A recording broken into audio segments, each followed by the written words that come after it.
السلام علیکم ورحمۃ اللہ وبرکاتہ۔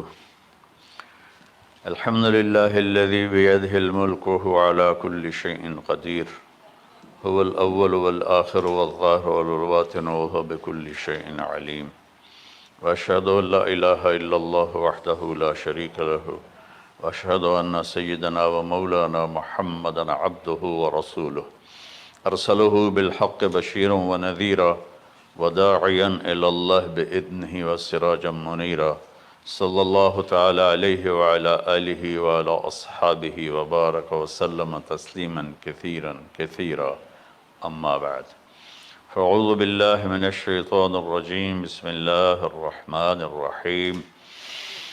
ان ابراہیم کان امۃ قانتا حنیفا للہ ولم یک من المشرکین شاکرا لانعمہ اجتباہ وہداہ الی صراط مستقیم، ثم اوحینا الیک ان اتبع ملۃ ابراہیم۔ وقال تعالی فلما اسلما وتلہ للجبین ونادیناہ ان یا ابراہیم قد صدقت الرؤیا انا کذلک نجزی المحسنین۔ میرے محترم بھائیوں بہنوں، میرے عزیزوں، بچے بچیوں، پوری دنیا کے انسانوں، اللہ کرے میرا پیغام پوری دنیا میں پہنچے، مسلم بھی سنیں، نان مسلم بھی سنیں، کہ اچھی بات تو لینی چاہیے جہاں سے بھی ہو۔ عید قربان جس کو ہم کہتے ہیں وہ قریب ہے، 5 دن 6 دن باقی ہیں۔ یہ ابراہیم علیہ السلام کی سنت ہے، اور میرے نبی نے اس کو زندہ کیا۔ بیچ کے زمانوں میں یہ نہیں تھی، اس کو میرے نبی پاک صلی اللہ علیہ وسلم نے زندہ فرمایا، اور آپ اپنے عید کے موقع پر 2 جانور ذبح فرماتے تھے، 2 دمبے، ایک امت کے لیے اور ایک اپنے لیے۔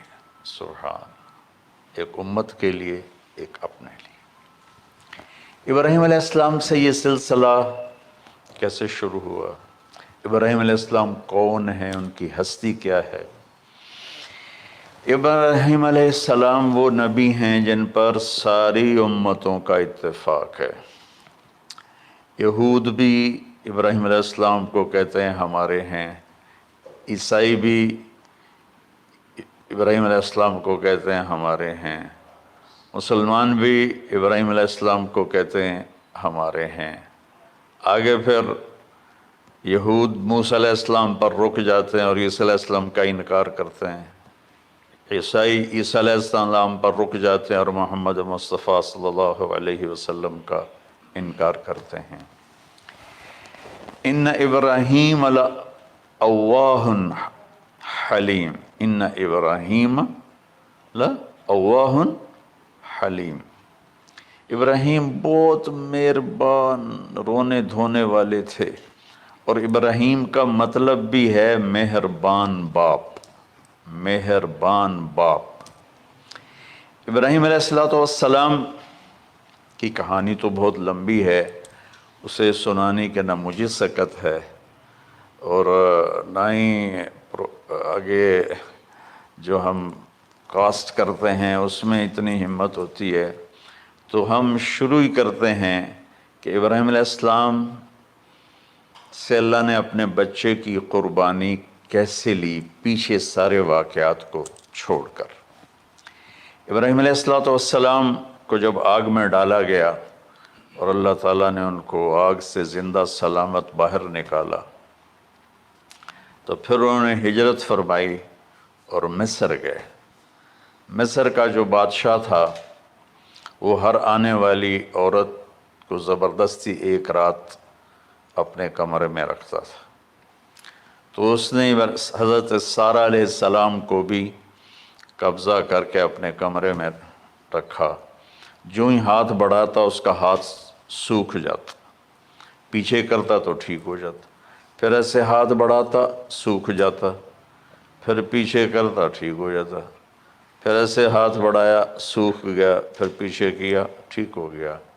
تو اس نے کہا یہ تو کوئی اور ہی بات ہے۔ تو اس نے اپنی بیٹی حضرت ہاجرہ وہ ان ابراہیم علیہ السلام کے نکاح میں دے دی۔ ابراہیم علیہ السلام اس وقت 70 سے اوپر جا، حضرت ہاجرہ 22 سال کی تھی۔ یہ 3 افراد کا قافلہ ہجرت کر کے فلسطین پہنچا، اور ابراہیم علیہ السلام کی عمر گزر گئی۔ رب ہب لی من الصالحین، یا اللہ کوئی نیک بچہ دے، یا اللہ کوئی نیک بچہ دے۔ اولاد کا نیک ہونا ضروری ہے۔ ڈاکٹر بنے، انجینئر بنے، عالم بنے، مفتی بنے، ان میں سے کوئی چیز ضروری نہیں، اولاد کا نیک ہونا ضروری ہے۔ اور اس کے لیے والدین کو ٹائم دینا پڑے گا، والدین کو محبت دینی پڑے گی، والدین کو گود دینی پڑے گی، والدین کو شفقت دینی پڑے گی، ورنہ اولاد اور ماں باپ 2 کنارے بن جائیں گے۔ کچھ تقریباً 84 سال کی عمر میں اللہ تعالیٰ نے حضرت ہاجرہ سے بیٹا دیا، سارہ کی بجائے ہاجرہ سے بیٹا دیا۔ حضرت اللہ کی حکمت تھی، اللہ بھی یہی چاہ رہے تھے، تو حضرت سارہ کو بڑی تکلیف ہونے لگی۔ کہنے لگے اس بچے کو مجھ سے دور کرو، اس بچے کو مجھ سے دور کرو، میں دیکھ نہیں سکتی۔ تو جبریل آئے کہ اللہ تعالیٰ بھی فرما رہے ہیں کہ اسے یہاں سے دور کرو۔ کہ کہاں لے جاؤں؟ کہ یہ ہم بتائیں گے کہاں لے جانا ہے۔ تو جبریل انسانی شکل میں اونٹ پہ سوار ہو کر تشریف لائے، اور پیچھے حضرت ابراہیم علیہ السلام اپنی اونٹنی پر، بچہ، بیگم، اور آگے جبریل رہبر کے طور پر۔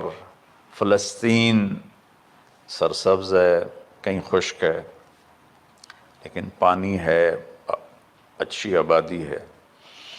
چلتے چلتے چلتے چلتے 1 مہینہ کا سفر کرنے کے بعد جب وہ علاقہ شروع ہوا جہاں کالے پہاڑ، کالے پتھر، کوئی پتا نہیں سبزے کا اور کوئی نشان نہیں پانی کا، وہاں سے چلتے چلتے چلتے 4 پہاڑوں کے اندر ایک وادی سی آئی۔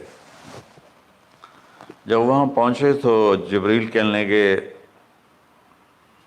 اللہ کے نبی یہاں ہاجرہ اور اسماعیل کو چھوڑ دیں۔ جب وہ آگ میں جا رہے تھے نا ابراہیم علیہ السلام، تو ایک لفظ نہیں بولے، بنا کا حسبی اللہ و نعم الوکیل۔ لیکن جب جبریل نے کہا یہاں چھوڑ دیں تو ایک دم بولے یہاں کیسے چھوڑ دوں، یہاں تو کچھ بھی نہیں ہے، یہ کیسے رہیں گے؟ کہ یہ آپ کے رب کی منشا ہے، یہاں اللہ کا گھر بنے گا، یہاں اس بچے کی نسل سے ایک آخری نبی پیدا ہوگا جو پورے عالم کو روشن کرے گا، آپ چھوڑ دیں۔ تو وہ وہاں 3 دن رہے، ان کے لیے ایک چھپر سا بنایا لکڑیاں کاٹ کے، یا 2 دن رہے یا 1 دن، یہ تو کوئی تحقیق کوئی نہیں ہے، لیکن ایک چھپر سا ان کو بنا کے دیا ایسے، یعنی اس ایک اوپر وہ لکڑیوں کی چھاؤں کر دی اور نیچے ایسے بانس سے گاڑ دیے اور چل پڑے۔ تو حضرت ہاجرہ فرمانے لگے آپ کہاں جا رہے ہیں؟ اتنا بڑا امتحان تھا کہ جواب نہیں دینا، بس چپ کر کے چلو۔ انہوں نے پھر پوچھا آپ مجھے چھوڑ کے کیوں جا رہے ہیں؟ آگے سے خاموشی۔ چلتے چلتے 3 میل تک وہ اس طرح چلی۔ جب وہ کدئی پہنچیں تو اس وقت ان کو خیال آیا یہ اللہ کے نبی ہیں، کہیں ان کو اللہ نے نہ کہا۔ تو ان کا اللہ امرک، کیا آپ کو اللہ نے کہا کہ مجھے چھوڑ دیں؟ کہنے لگے ہاں، یوں کیا۔ ایک دم ایک نئی ہاجرہ نے جنم لیا کہ اذن، یوں گردن، اذن لن یضیعنا اللہ، جاؤ پھر میرا اللہ مجھے ضائع نہیں کرے گا۔ ابراہیم علیہ السلام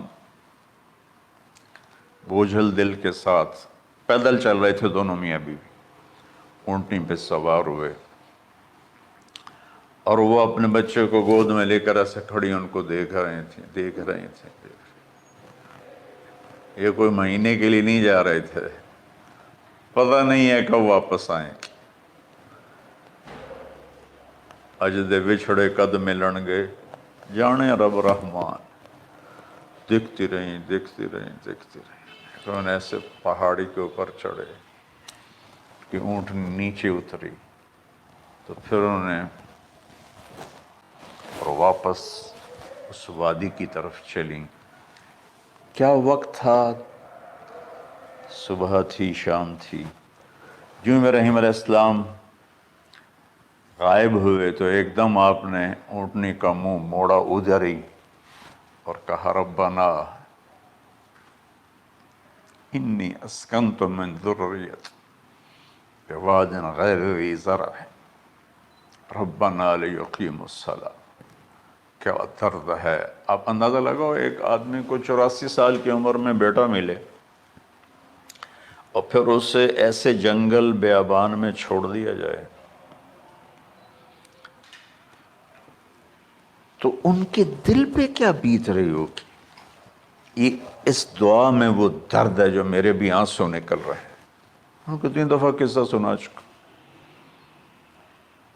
اے اللہ، تیرے ہی کہنے پر، تو جو میرا رب ہے، یا اللہ نہیں کہا، اللہم نہیں کہا، ربنا، یا اللہ تو مہربان ہے، اس میں بھی کوئی تیری مہربانی ہوگی، تیری محبت ہوگی، تیری شفقت ہوگی۔ انی اسکنت من ذریت، میں نے چھوڑ دیا اپنی اولاد کو، یا اللہ میں نے وہاں چھوڑا جہاں نہ پتا ہے، نہ دانا ہے، نہ پانی ہے۔ تو جان اور یہ جانے۔ اس درد بھری دعا نے عرش کو بھی ہلا دیا تھا، اور آپ نے منہ موڑا۔ اس باپ کو سوچو جو ہر قدم پہ اپنے معصوم بچے سے دور ہو رہا ہے، اور اس ماں کو سوچو جو ہر قدم پہ اپنے خامن سے دور ہو رہی ہے۔ ابراہیم کی منزل تو آگے گھر ہے، 2 بیویاں اور ہیں، ادھر تو پتھروں کے ساتھ دوستی ہے۔ جب ہاجر، میں ایک دفعہ میں ایسے سوچ میں بیٹھا، میں اتنا رویا۔ میں نے کہا جب وہ ہماری ماں ہاجرہ وہاں اکیلی بیٹھی ہوگی، وہ چاروں طرف اونچے اونچے پہاڑ تھے، اور اندر بیٹھنے والے کو باہر کا پتہ نہیں، باہر والے کو اندر کا پتہ نہیں۔ تو شام ڈھلی ہوگی تو اندھیری رات نے کیا ظلم ڈھایا ہوگا، کالے پہاڑوں کا اندھیرا، اندھیری رات کا اندھیرا۔ تارے بھی حیران ہوں گے، یہ کون بی بی بیٹھی ہوئی ہے۔ ستارے روزانہ ہی نکلتے تھے، لیکن آج وہ ایک نیا تماشا دیکھ رہے ہیں کہ ایک معصوم شہزادی ایک معصوم بچے کو گود میں لے کے بیٹھی ہے، کون اسے یہاں چھوڑی۔ چاندنی رات ہی تو چاند بھی حیران ہو رہا ہوگا، یہ کیا ہو رہا ہے، یہ کیا ہو رہا ہے، یہ کیا ہو رہا ہے۔ اور وہ تنہا جان آسمان کو دیکھتی ہوگی، یا اللہ یہ میرے ساتھ کیا ہوگی۔ وہ رات کیسی، پہلی رات کیسی گزری ہوگی حضرت ہاجرہ پر۔ یہ ہمارے تبلیغ والے 3 دن کے لیے جاتے ہیں، بیویاں شور مچا دیتی ہیں، چھوڑ کے جاندے پہ ہو، چھوڑ کے جاندے پہ ہو۔ اس ہاجرہ کو سوچو جس پر اندھیری رات تھی، اور اسے کچھ پتہ نہیں تھا میرے ساتھ کیا ہونے والا ہے۔ جب دن چڑھا تو سورج نے دیکھ کر اس کی آنکھیں پھٹ گئیں کہ یہ کیا ہے۔ وہ تو کسی پہ رحم نہیں کرتا، اس کی آگ نے پتھروں کو تپایا، میری ماں ہاجرہ کے چھپر کو تپایا اور تڑپا کے رکھ دیا۔ ایک چھوٹا سی مشکیزہ تھا پانی کا، اس سے گھونٹ گھونٹ پی کے ان کے منہ میں بھی ڈال رہی تھی۔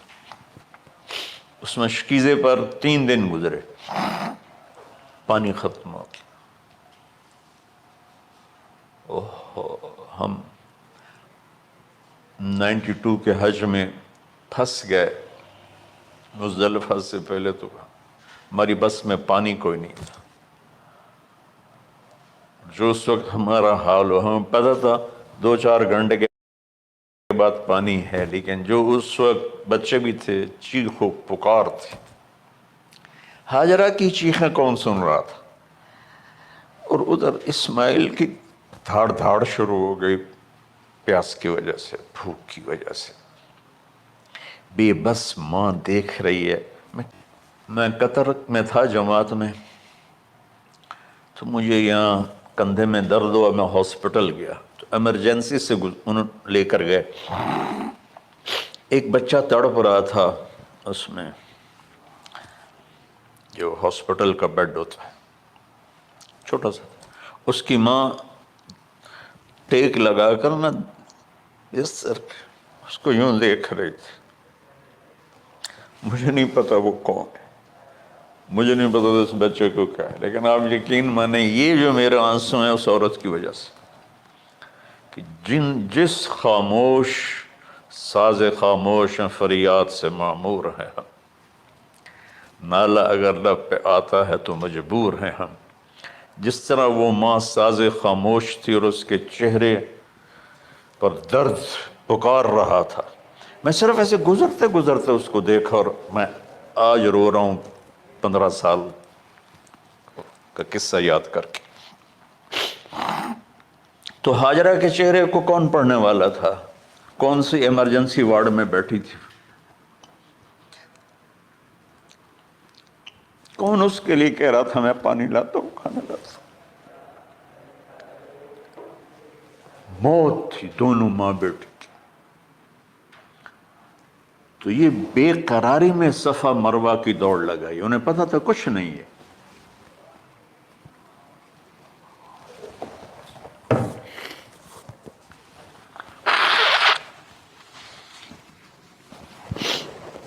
انہیں معلوم تھا کچھ نہیں ہے، لیکن وہ اس کو تڑپتے دیکھ نہیں پا رہے۔ وہ بھاگیں، صفا پہ چڑھی، ادھر دیکھ ادھر دیکھ، ابھا دیکھاں لمحہ دیکھاں، ڈٹھی دل کو دیواں ٹیکاں، سجن مل سم کے مر پوساں۔ یہ ہماری سرائکی کا شاعری ہے۔ مشرق دیکھتے ہوں، مغرب دیکھتے ہوں، دائیں بائیں دیکھتے ہوں، کوئی ہے میری فریاد سننے والا۔ یہ حالت تھی اس وقت ام اسماعیل کی۔ نیچے اتری، جہاں وہ ٹیوب لائٹس آتی ہیں، وہاں وہ نیچے ہو گئے اور بچہ غائب ہو گیا، تو دوڑ لگاتے۔ مصر کی شہزادی اور مکے کے نوکدار پتھروں کے اوپر دوڑ رہی تھی۔ جب بچہ نظر آیا پھر آہستہ ہو گئی، پھر مروہ پہ چڑھی، پھر صفا پہ چڑھی، پھر مروہ پہ چڑھی، پھر صفا۔ مجھے لگتا ہے صفا مروہ بھی رو رہے ہوں گے اس وقت، اور مکے کے پہاڑ بھی رو رہے ہوں گے، سورج بھی اس وقت رو رہا ہوگا۔ آخر وہ مروہ پہ تھک کے گر گئیں۔ یہ نہیں کہ انہیں 7 چکر لگانے تھے، 7ویں چکر کے بعد ان کی ہمت جواب دے گئی،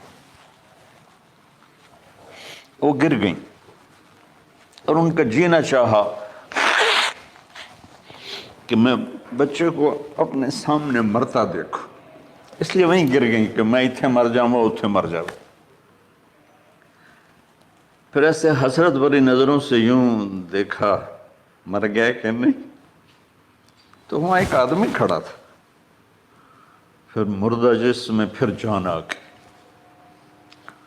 پھر انہوں نے اپنے آپ کو اٹھایا اور دوڑ لگائی۔ پہنچی تو آدمی غائب تھا اور پیڑیوں سے پانی نکل رہا تھا۔ اتنے چکر کیوں لگوائے، پہلے ہی نکال دیتا۔ کوہوں میں عشق کموں میں دل رکھیں وانگ پہاڑاں ہو، سہ صدیاں ہزار علام میں کر جانے باغ بہاراں ہو، منصور جے چک سولی دتے جڑے واقف کل اسراراں ہو، سجدیں سر چائیں نہ باہو توڑے کافر کہیں ہزاراں ہو عاشق سوئی حقیقی جڑا قتل معشوق دے مننے سر نو جوڑے تے مکھ نہ موڑے بھامیں 100 تلواراں کھنے سچا عشق حسین علی دا باہو سر دتے تے راز نہ بن.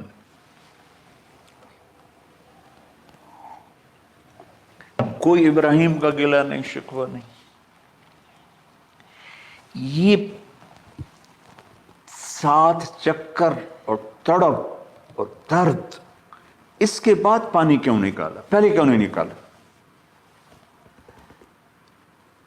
کہ عشق کا راستہ یہ ہے. میرے گھر کے راستے میں کوئی کہکشاں نہیں ہے. راستہ عشق اشقا سے. اشقا کہتے ہیں آکاس بیل جو درخت کو چمڑ جاتی پیلی، تو وہ درخت اس کا ایسا عاشق ہوتا ہے سب کچھ اس کو کھلا کے خود خوش ہو کے جل کے بالن بن جاتا ہے. اس سے اشقا ہے کہ عشق ایسی چیز ہے. عشق تے آتش ڈوہیں برابر اتے عشق دا تاؤ تے کھیڑا. آتش ساڑے کخ تے کنیرا عشق ساڑے دل جڑا.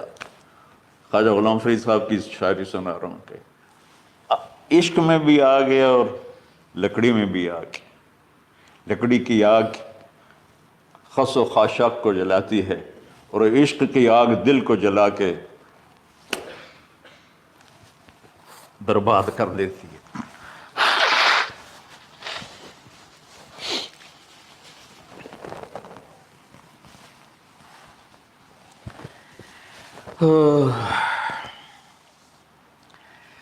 یہ دنیا میرے بھائی بہنوں امتحان کی جگہ ہے. ہم اسے جنت بنانا چاہتے ہیں. ہم یہاں اپنی مرضیاں پوری کرنا چاہتے ہیں. اللہ کی قسم، اللہ کی قسم، اللہ کی قسم، جس نے اپنی مرضی پہ چلنا شروع کیا وہ تباہ ہو گیا. جو اللہ رسول کی غلامی کے دائرے میں آیا وہ کامیاب ہو گیا. دیکھا تو پانی ابل رہا ہے، ابل رہا ہے، ابل رہا ہے، فوارے مار رہا ہے. تو اس وقت عبرانی لینگویج تھی تو ان کا زمزم زمزم، ٹھہر جا ٹھہر جا ٹھہر جا. وہ نیچے زور اللہ کو بھی یہی منظور تھا. وہ نیچے زور. میرے نبی نے فرمایا اگر میری ماں زمزم نہ کہتی تو پورے عرب کو یہ پانی سیراب کر دیتا. اور آپ حیران ہوں گے آج کل تو بہت زیادہ ایڈوانس ہے سائنس. تو سعودی گورنمنٹ نے کہ یہ اس کا سورس کیا ہے، یہ پانی کہاں سے آ رہا ہے. طائف تک ساری زمین کو کھنگالا، کوئی اس کا پیچھے سے لنک نہیں ہے. کہیں چشمہ ہوتا ہے نا تو پیچھے لنک ہوتا ہے، کہیں سے پانی نکل ہوتا ہے پیچھے سے لنک ہوتا ہے. زمزم کا کوئی لنک نہیں. جو ہی موٹر چلاتے ہیں تو 8-9 جھرنے ہیں سوراخ، وہاں سے پانی ابل ابل کے آنا شروع ہو جاتا. اور جو ہی موٹر بند کرتے تو وہ جھرنوں کا پانی بند ہو جاتا. اس میں نہ مچھر ہے، نہ اس میں کوئی کیڑا ہے، نہ کوئی مکوڑا ہے، پاک صاف پانی. زمزم زمزم.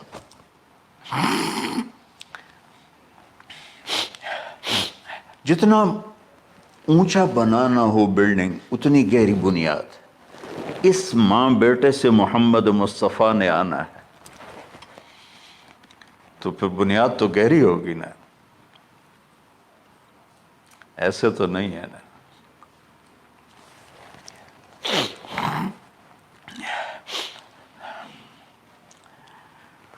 تو چونکہ محمد مصطفیٰ صلی اللہ علیہ وسلم کو اس بچے اور اس ماں سے اللہ نے وجود دینا. پیچھے ابراہیم والد ہیں دینا. ابراہیم علیہ السلام کی نسل میں 4000 انبیاء آئے. بنو اسرائیل میں 4000 اور حضرت اسماعیل علیہ السلام کا ایک ہی جو 1.25 لاکھ پہ بھاری نہیں ہے بلکہ کل کائنات پہ بھاری ہے اللہ کے بعد. تو اس لیے پسائی ہوئی یہ جو بناتے ہیں اپنی باڈیز، وہ اپنی کتنی پسائی کرتے ہیں. وزن اٹھاؤ، دوڑو، وہ کیا کیا اپنے آپ کو مشقت میں ڈالتے ہیں تب جا کے وزن وہ نکھر کے آتے ہیں. یہاں کوئی آبادی نہیں تھی. یمن سے لوگ جاتے تھے شام تجارت کے لیے، تو قبیلہ جرہم کا گزر تھا، پانی نہیں تھا، تو وہ پانی کی تلاش میں تھے۔ انہوں نے پرندے دیکھے، وہ کہنے کہ پرندے تو پانی پر آتے ہیں۔ انہوں نے 2 آدمی بھیجے، آگے دیکھا ایک خاتون، ایک بچہ اور کنواں تو نہیں تھا، پانی چشمہ۔ تو وہ سارے آئے اور کہا کہ بہن ہم یہاں ٹھہر جائیں؟ کہا ٹھہرو لیکن پانی میرا۔ انہوں نے کہا ٹھیک ہے، پانی آپ کا ہے۔ تو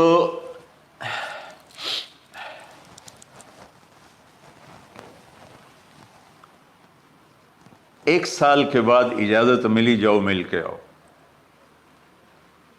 مل کے آ جاؤ۔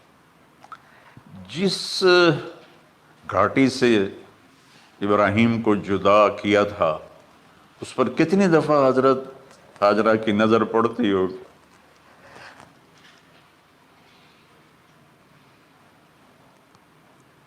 اگر آپ اس کو فیل کریں تو یہ قصہ بیان ہی نہیں ہو سکتا،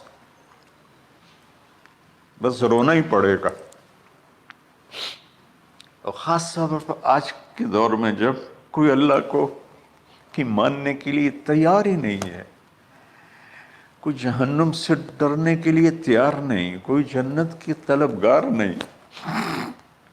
1 سال کے بعد اونٹنی کا سر نظر آیا تو دل اچھل کے آسمان کو جا لگا کہ میری آنکھوں کی ٹھنڈک آ گئی، میرے سر کا سایہ آ گیا، میرے بیٹے کی چھاؤں آئی۔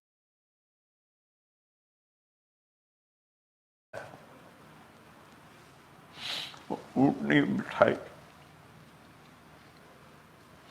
کہا تشریف لائیے۔ کہنے لگے اترنے کا حکم نہیں ہے، صرف ملاقات۔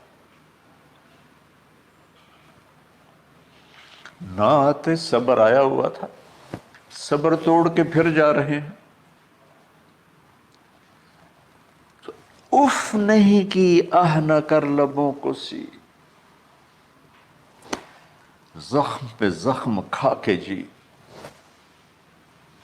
اپنے جگر کا لہو پی، آہ نہ کر لبوں کو سی، عشق ہے دل لگی نہیں، سینے پہ تیر کھائے جا، آگے قدم بڑھائے جا، یعنی زبان حال سے کہہ دے اس کے ہاں ستائے جا۔ کوئی شکوہ گلہ نہیں ہے، یہ کیا ملنا ہے، نہ آتے وہیں بیٹھے رہتے۔ کہنے لگے اچھا بچہ گود میں دے دو، سینے سے لگایا، پیار کی، بہتے آنسو بچے کے رخسار پہ گرے۔ بچوں کو پتہ نہیں کون ہے۔ کہنے لگی اجازت ہے آپ کا سر دھو دوں، منہ دھو دوں، پاؤں دھو دوں، ہاتھ دھو دوں؟ یہ پانی پاک ملا ہے۔ ٹھیک ہے، واپس۔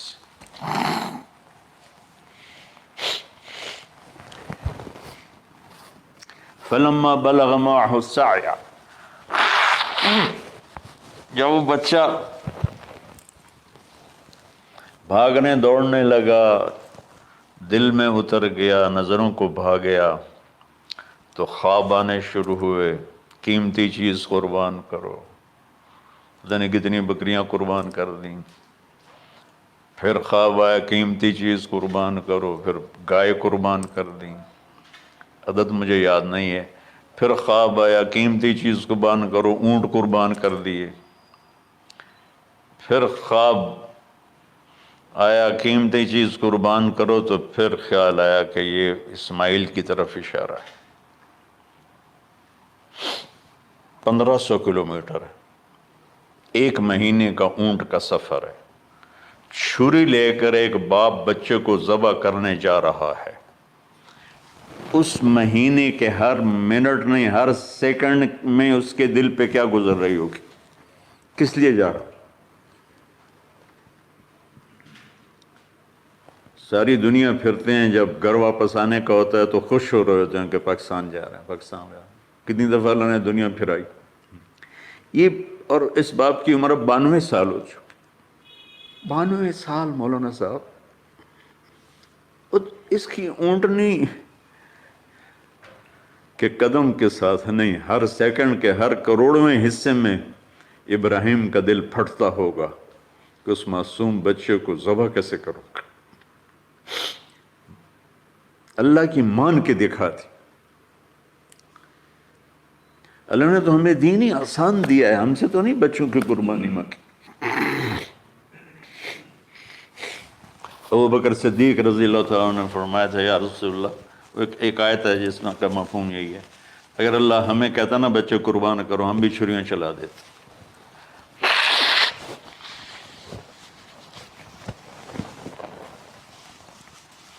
تو میں اس تصور میں جب ڈوبتا ہوں میں رونا شروع کر دیتا. عاصم کا بازو ٹوٹا، 6 سال کا تھا. اس کو جوڑ رہے تھے تو اس کی چیخیں نہیں کر رہی تھی، میں باہر نکل گیا، مجھ سے چیخیں سنی نہیں گئی، حالانکہ وہ اس کا علاج کرنے کے لیے کر رہے تھے. اور یہ 92 سال کی ہستی بڑھاپے میں 1 مہینے کی اذیت برداشت کرتے ہوئے جا رہے ہیں کہ بیٹا ذبح کرنا. تو وہاں پہنچے تو اب اسماعیل نے جانا ہے کہ یہ ہیں میرے ابا. وہ کیسے لپٹے ہوں گے، کیسے چوما ہوگا، کیسے پیار کیا ہوگا، یا بیوی کا آپس میں. مجھے نہیں پتا کہ کتنے عرصے بعد انہوں نے ایک قدم اٹھایا، لیکن کہا کہ بچوں کو تیار کرو، میں اس کو سیر کرانے لے جا رہا ہوں. بڑی خوش ہوئی، ماں بھی بچہ بھی اچھل رہا ہے. اور لے کے پہنچے جمرہ کبریٰ پر، وہ جو شیطان کو 3 جگہ مارتے ہیں، تو آخری جگہ وہاں اس وقت ایک تنگ سی جگہ تھی پہاڑوں میں گھری ہوئی. وہاں پہنچے تو کہتے ہیں یا بنیا انی، کوئی شک شبہ والی بات نہیں ہے، ارا فی المنام انی اذبحک، میں نے تمہیں ذبح کرنا ہی ہے. انی میں نے تمہیں ذبح کرنا ہے. فانظر ماذا ترى، تیری رائے کیا ہے؟ قربان جاؤں اس ماں پہ جس نے 7-8 سال کے بچوں کو کیا تربیت دی. یا ابت افعل ما تؤمر، یعنی یا ابت افعل، بیچ میں کوئی حرف نہیں، کوئی عطف نہیں. یا ابت افعل بما تؤمر ستجدنی انشاء اللہ من الصابرین. اس عمر میں اپنی قربانی کو اللہ کے ساتھ جوڑا. ابا کرو آپ. یہ جب ماں اپنے بچوں کو فوکس کر، آج کی مائیں، میں گلہ کرتا ہوں آپ کے والدین سے، میں گلہ کرتا ہوں، انہوں نے اپنی اولاد کو فوکس نہیں کیا. یہ اپنے دھندوں میں اتنا پھنسے ہوئے ہیں، اپنے کاموں میں. اس بدبخت، یہ کیا فون ہے، کیا کہتے ہیں اس کو، اسمارٹ فون، سیمسنگ موبائل، اس میں اتنا گم ہو گئے ہیں کہ بچے اگنور ہو گئے ہیں. 3 سال کا بچہ اسکول جا رہا ہے، اسے ماں کی گود چاہیے، اسے اسکول بھیج رہے ہیں. وہ وہاں میرے بچے کو ڈسلیکسیا تھا، یعنی اس کو، عاصم کو، اس کو پڑھنا نہیں آتا تھا، ایک بیماری ہے. تو اس کی ٹیچریں مار مار مار اس کا حشر کر دیتی. میرا بچہ برباد کر دیا انہوں نے. وہ 6 سال کی عمر میں ڈپریشن کا شکار ہو. میں ماؤں سے کہتا ہوں بچوں کو ٹائم دو، تمہارا سرمایہ تمہاری اولاد ہے، اور اولاد ڈگری سے عزت نہیں ملتی. اولاد تمہاری نیک ہوگی تو وہ بلند بخت ہوں گی، عزت پائیں گی. پاکستان کو پڑھے لکھوں نے لوٹا ہے، ان پڑھوں نے نہیں لوٹا. ابا جی، بابا جی، آپ کریں نا، دیر کیوں کر رہے ہیں؟ ستجدنی انشاء اللہ من الصابرین. آپ دیکھیں گے میں آپ کی آزمائش پہ پورا اتروں گا، اور اللہ کی آزمائش پر بھی پورا اتروں گا. پھر معصوم ذہن ادھر چلا گیا ماں کی طرف. کہنے لگے ہاں یہ بات تو ہے کہ میری ماں کو بڑی تکلیف ہوگی. تو اس لیے نا اپنا کرتا اتارا، کہا بابا جی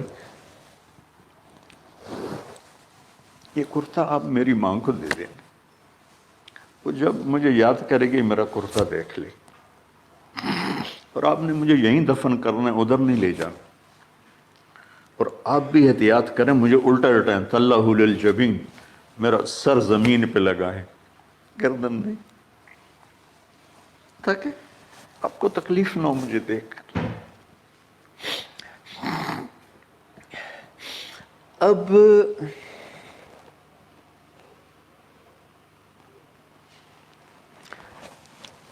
میں تو مرغی ذبح ہو رہی ہوں نا تو اس کو تڑپتے نہیں دیکھ سکتا۔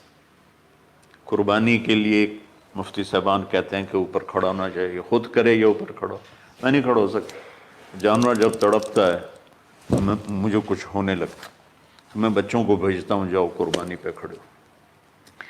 جیسے ابراہیم علیہ السلام کا تصور کر کے میری چیخیں نکل کہ انہوں نے جب ان کی کمر پہ گوڈا رکھا ہوگا یوں کر کے، ہاتھ باندھے، پاؤں باندھے، اور سر کے بال یوں اٹھا کے یہاں لائے ہوں گے سر کو، اور چھری یہاں رکھی ہوگی، کیا کیفیت، تو یوں آسمان کو دیکھ کر کہ یا اللہ کیا تم مجھ سے ناراض ہو گیا کہ میرے دل میں اسماعیل زیادہ اتر گیا ہے؟ یا اللہ ایسا کبھی نہیں ہے، یا اللہ یا میرا کوئی امتحان تو لے رہا ہے، یا اللہ تیرے اوپر سب کچھ قربان ہے، اور یوں چلائی، اور اللہ تعالیٰ نے، چھری کی کیا حیثیت ہے، اس نے چلنے سے انکار کر دیا، پھر چلائے، پھر چلائے۔ بعضی کتابوں میں ہے تو صحیح، لیکن روایت کی کتنی حیثیت ہے وہ تو مجھے نہیں پتا، لیکن چونکہ یہ ایک تاریخی چیز ہے کہی جا سکتی ہے۔ کہتے ہیں پھر گئے اور چھری کو تیز کیا پتھر پر، تیز کر کے جب آئن اور بال پکڑے، آسمان کے فرشتے 2 دفعہ روئے ہیں انسانی تاریخ میں، آسمان کے فرشتے 2 دفعہ روئے ہیں انسانی تاریخ میں۔ ایک جب ابراہیم علیہ السلام نے ان کی کمر پہ اپنا گھٹنا رکھا کہ سر کے بال پکڑ اور چھری پکڑ کے یہ کہا یا اللہ تم مجھ سے ناراض ہو گئی، تو آسمان کے فرشتوں کی چیخیں نکل گئی۔ اور ایک جب اللہ کے نبی کو طائف میں پتھر پڑے کہ اللہ من یشکو الیک ضعف قوتی، تو آسمان کے فرشتوں کی چیخیں نکل گئی جب ہمارے نبی کو طائف والوں نے مارا اس پر۔ یہ 2 دفعہ آسمان کے سب فرشتے روئے۔ تو پھر اللہ نے کہا بس، نادیناہ ان یا ابراہیم قد صدقت الرؤیا انا کذلک نجزی المحسنین، ابراہیم تو پاس ہو گیا ہے، چھری چل گئی، اور آنکھوں پر تو پٹی تھی، چھری چل گئی، پٹی کھولی تو سامنے کبش تھا، دمبا اور اسماعیل اور جبریل کھڑے ہوئے تھے۔ اس جانور کی قربانی ایک علامت ہے، اس قربانی سے ایک پیغام ہے کہ اپنے غلط جذبات کو اللہ پر قربان کرو۔ ہم سے اللہ نہیں کہہ رہا بچے قربان کرو، ہم سے کہہ رہا غلط جذبات قربان کرو۔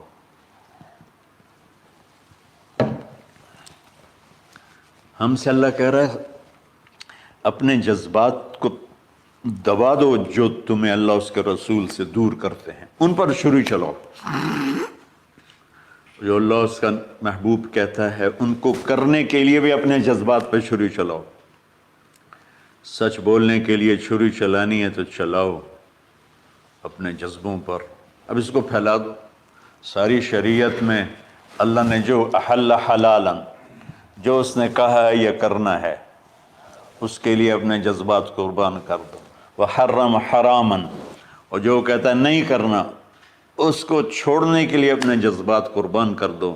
تو یہ ہے قربانی کی اصل حقیقت۔ جانور دمبے ذبح کرنا تو اس کی ایک علامت ہے، اس کی ایک علامت ہے کہ ہم، میرے نبی نے حج پر 63 اونٹ ذبح کی،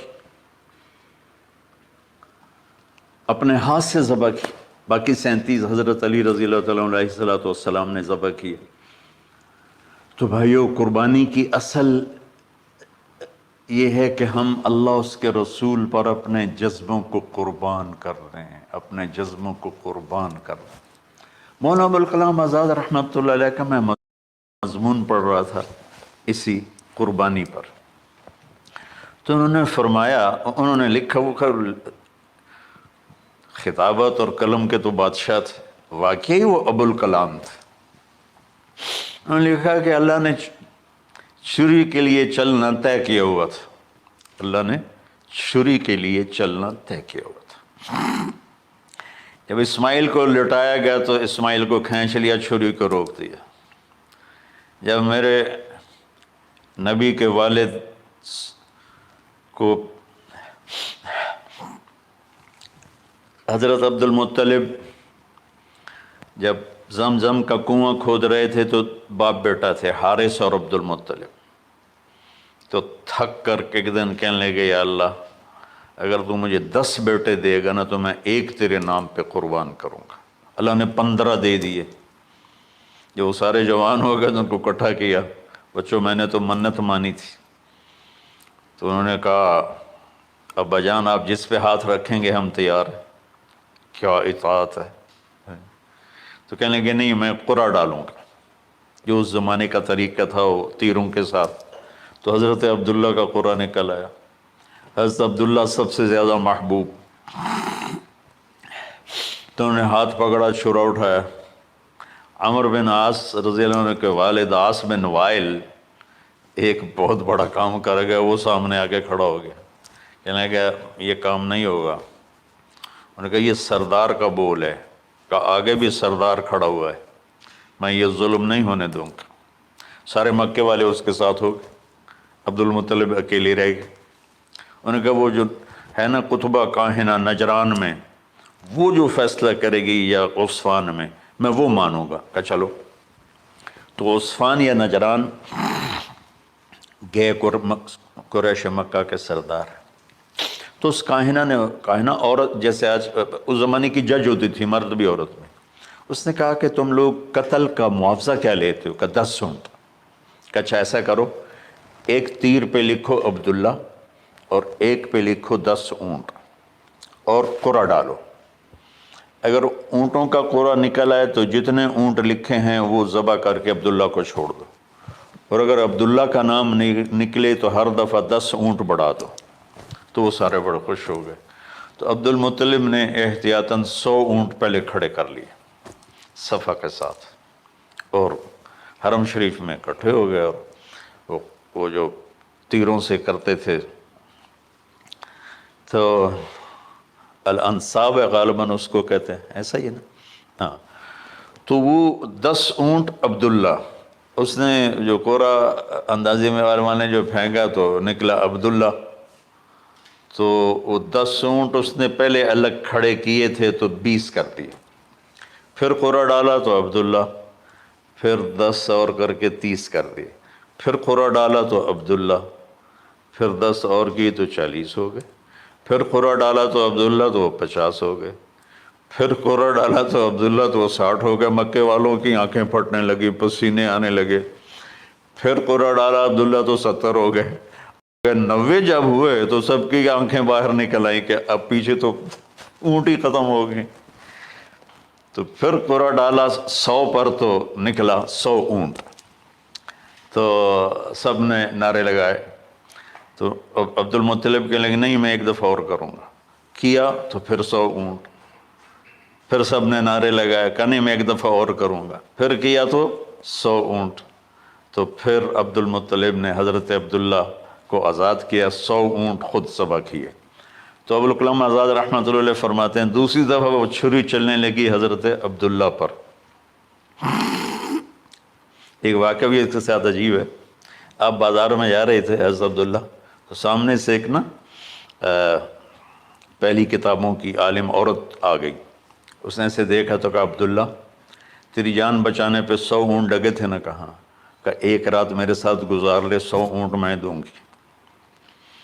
تو اس نے نور نبوت دیکھا یہاں، تو آپ نے کہا نہیں میں عزت دار ہوں، میں یہ کام تو نہیں کر سکتا۔ تو پھر فرمایا کہ اللہ نے اسماعیل کو نکالا، عبداللہ کو نکالا، لیکن چھری نے چلنا تھا۔ جب حسین کی باری آئی تو اللہ نے چھری کو کہا چلو، اور وہ کاٹتے چلی گئی گاجر مولی کی۔ میرے نبی کی ساری نسل ذبح کی۔ کتنا کہا اذکرکم فی اہل بیت، اذکرکم فی اہل بیت، اذکرکم فی اہل بیت۔ صرف 60 سال بعد امت نے 89 سمیت 72 انسان ذبح کر دی، ان کے جنازے بھی نہ پڑھنے تھے۔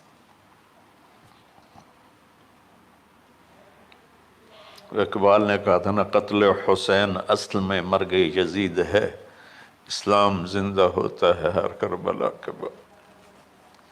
اللہ سے محبت کرو، اللہ کے نبی سے محبت کرو، اللہ کے نبی کے گھرانے سے محبت کرو، اللہ کے نبی کے صحابہ سے محبت کرو، اللہ کے نیک بندوں سے محبت کرو۔ عید قربان کا فلسفہ ہے اللہ اس کے رسول کی اطاعت پہ قربان ہو جانا۔ عید قربان کا فلسفہ ہے اللہ اس کے رسول کی اطاعت میں اپنے جذبات پہ چھری چلا دینا۔ عید قربان کا فلسفہ ہے اللہ اس کے رسول کی اطاعت کے سامنے گردن کو جھکا دینا، اور اس کے لیے جس بھی کڑے امتحان سے گزرنا۔ ہم اللہ نہ کرے ہم امتحان نہیں مانگتے، یا اللہ نہیں مانگتے، یا اللہ نہیں مانگتے، عافیت مانگ، عافیت مانگ۔ تو میرے بھائی بہنوں،